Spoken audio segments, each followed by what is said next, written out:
sinamahan ko siya magpagupit dito para mawala yung bigat ng kanyang ulo. After nga namin magpagupit, bumili kami ng tinapay dyan, yung masarap na tinapay dyan sa Masam Mall. Lalakad na nga kami pa uwi, pabalik ng bahay. After nga na magluluto na ako dyan, yung calamares, nilagyan ko siya ng 1 teaspoon na salt. Tapos yan, yung breading na yan, nabili ko lang sa palengke. 35 pesos, 10 pack. Sa isang pack niyan, 1 kilo daw. Pero ang ginawa ko, ginamit ko siya ng 2 pack.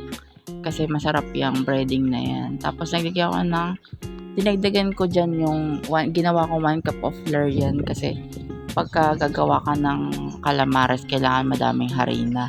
In-adjust ko na lang siya dyan. Tapos nilagyan ko ng ground peppers. After nga mo malagay yan, i-mix-mix mo na siya ng mabuti para mag-corporate yung lasa. Malulutuin ko nga na tanghalian namin ay calamares.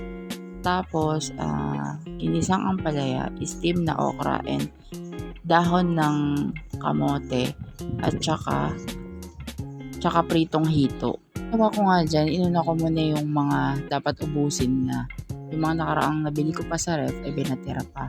Pero itong hito ay kasama sa bagong pinamalengke ko.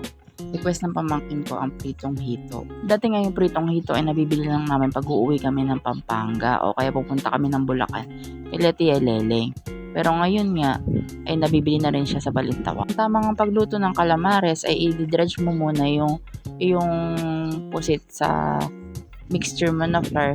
Then isawsaw mo siya sa malamig na tubig. Pagkasasaw mo sa malamig na tubig, i-dredge mo ulit siya sa flour, tapos i-deep fry mo siya. Yun lang. At ito na nga yung mga naluto kong tanghalian. Yan. O, diba? Ang sarap ng kain ng mga pamangkin ko dyan. Nang niluto ko,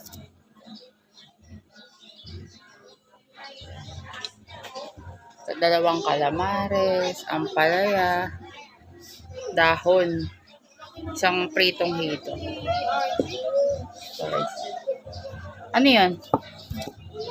Tubig. Ano ba yun? Nagpa-check up siya, diba? Baka mataas yung kreya niya. Baka kreya yan. Kapag ko.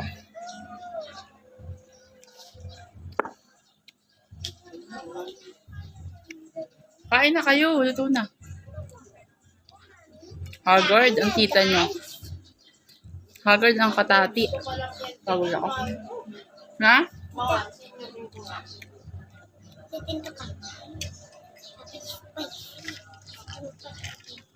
Mataas siguro kreya niya. Kain mo na siya gulay. So, mga ampalaya, dahon, lang.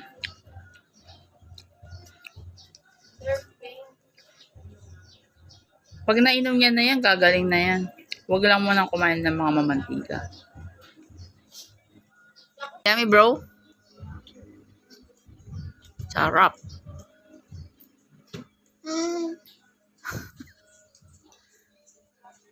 Kumakain ng gulay na yan. Very good.